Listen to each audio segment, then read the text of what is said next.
Mi gente, en el día de hoy nos vamos en una aventura hacia Ketchikan, Alaska. Creo que se llama así, Ketchikan.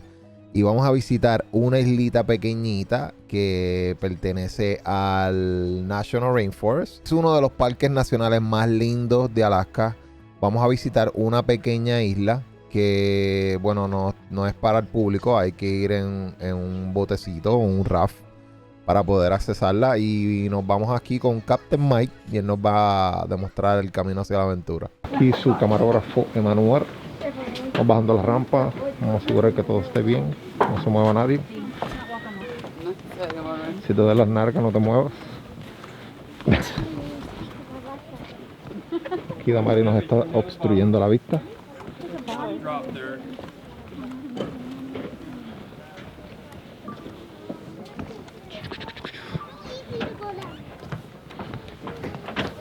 Si Damari con un salmón, media mala pescando. Ahí tenemos el capitán, Captain Mike, Captain Jack. A que nos montamos en la amarilla.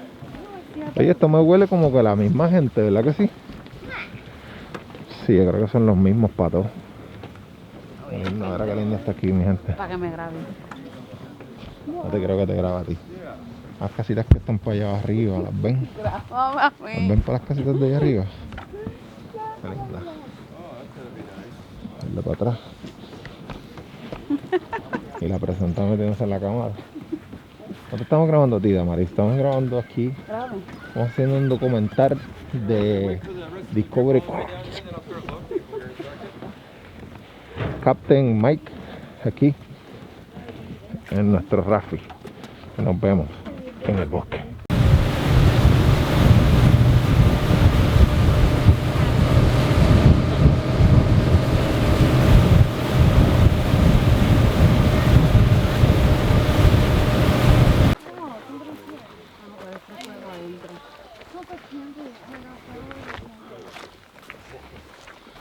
Bueno, vamos entrando al bosque.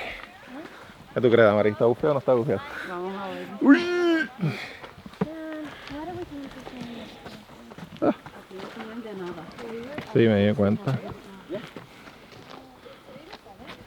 Estamos entrando a una isla privada que ellos tienen. Para poder experimentar algo diferente.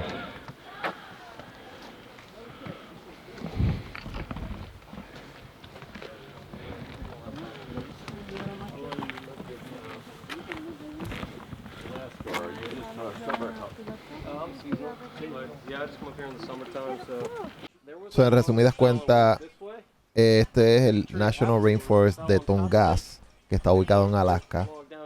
Es uno de los parques nacionales más grandes de Estados Unidos.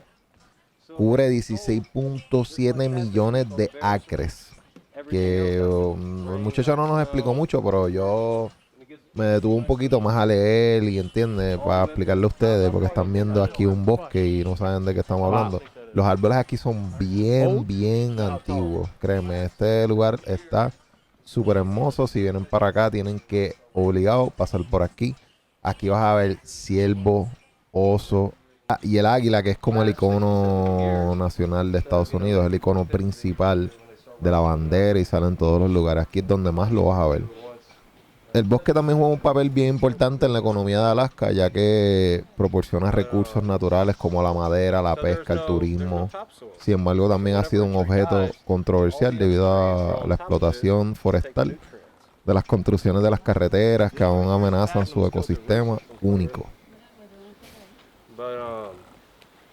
So there's no topsoil. So whenever a tree dies, all the other trees grow on top of it and take the nutrients. This right here is sphagnum. Once it gets big enough, are y'all going north or y'all coming south on the cruise trip?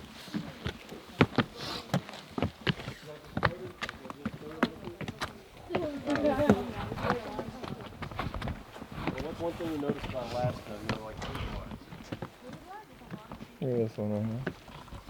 Exactly. Lo que quiere ver We el can't grow culo. things here because of the topsoil.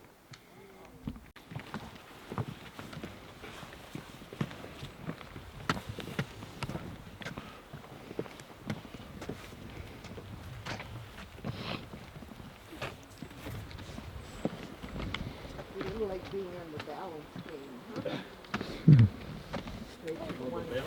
So only 4 inches. If y'all look up, y'all gonna see a lot of dead trees. Does anyone know why the trees may be dead? Lightning. No, not lightning. It's a bird. No. Eats no the bird. nutrients. No. So over the last about 50 to 100 years, there hasn't been as much snowfall here. It's been warming up here a little bit. Oh wow. So what that means is that there's not really a large snowpack on the ground to insulate the heat to where their roots are. So whenever there's not a snowpack, like a large snowpack, all that saw for a couple days. You don't know why Bájala, they come up Mari. there and not down here? But why would they jump up? Plus it's easier cutting. You're going, and it's also much wider down at the base. And they drag it all the way down here to the shore and put it on a boat. Ahí. Human, or they use animals for that. I don't think they could use too many animals out here. Just That 'cause- has to be that has to weigh a ton. yeah, I mean, when I say a ton, more than a ton. a lot of tons. Yeah. But they would all. I mean, they would Gravity. also.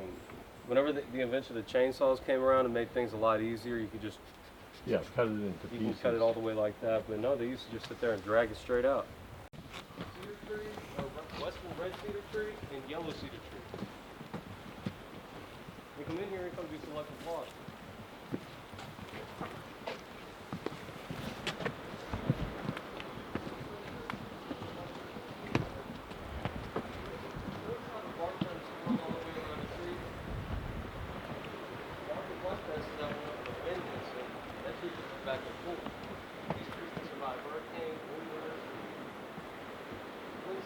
María, no vamos a hacer esto.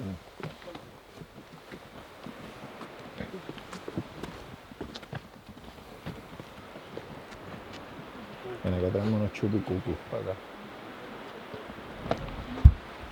Maybe 150 years ago, and they took off 1/3 of the bark of this tree so they can make their baskets, their clothing, stuff like that.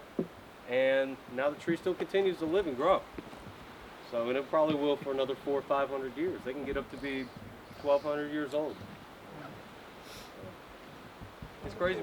It's crazy how much they knew in regards of numbers and language, and how much math they knew out here. If y'all could just take a step back and really look into how tall some of these trees are. It's a great spot to kind of sit there and see, maybe 100 yards away and be able to see just Sí, los otros. the top and the bottom of that tree and how much space there is in between. Wow.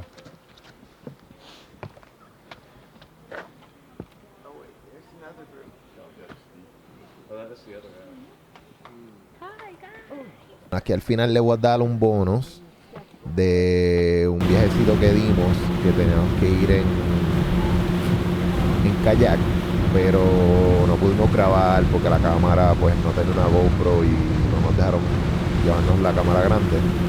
Pero nada, espero que se lo disfruten, no se olviden de darle like and share. Si les gustó el video, comenten. Si entienden que debo modificar algo, comenten. Les agrada mucho, los quiero y por aquí los dejo.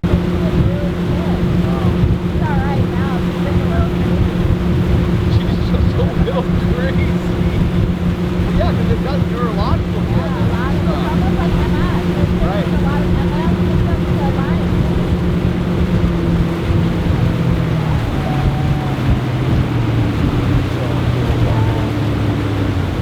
Ay, el cabin. So this is everything you see around you is Baranoff Island. That's the island that Sitka is actually located on. It's all part of the Tongass National Forest, the largest temperate rainforest in the world. They're in the back more appropriately. Yeah. But so Baranoff Island is one of or Camp Coogan is the name of this bay here. And it's one of 4 bays on Baranoff Island where you're allowed to have float houses. Not everyone can have a float house out here, but if you're special like Heather, you can have a float house out here. Oh, this is next to Heather's the boat house? there.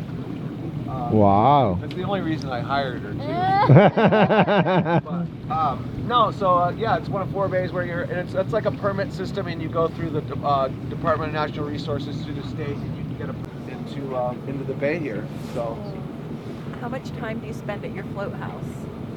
here, we do have a couple friends at our float house, and believe it or not, our float house is the one with all the kayaks. Because Riley didn't bring her swimsuit, so. Oh, right. Maybe she did. So right now the water temp I would say is probably 58, maybe even as warm as 62. Underneath that. Um,